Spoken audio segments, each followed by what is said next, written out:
In this video, we'll explore how to insert additional blocks into an article.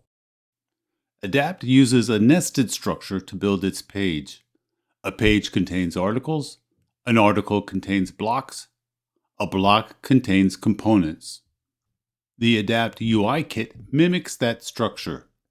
This ensures that paddings are maintained and backgrounds are dropped into the correct zones.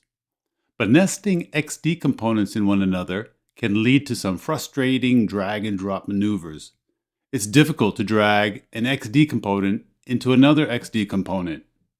The blue highlight is an indication that the existing component will be replaced if you release, and that's not what we want to happen.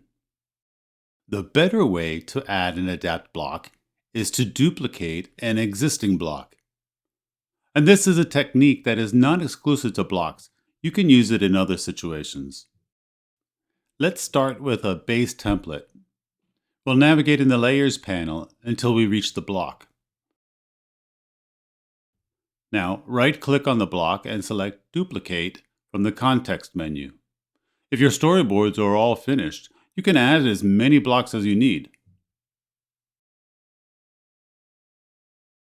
Now, what to do if your course build is already in progress and you need to add another block?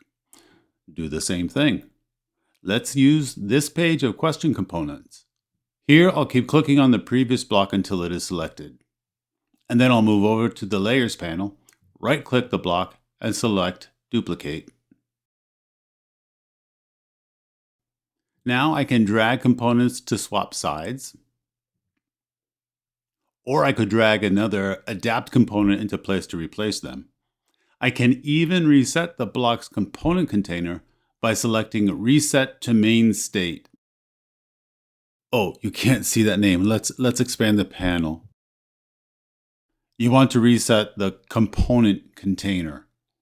And the word desktop is an indication that it is for use in the desktop template. Again, we want Reset to Main State. Remember that trick.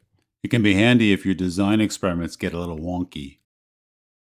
So, to summarize, while it is a legitimate and handy technique to drag a component into place, it is not the most effective way to add another block. Use the duplicate method instead.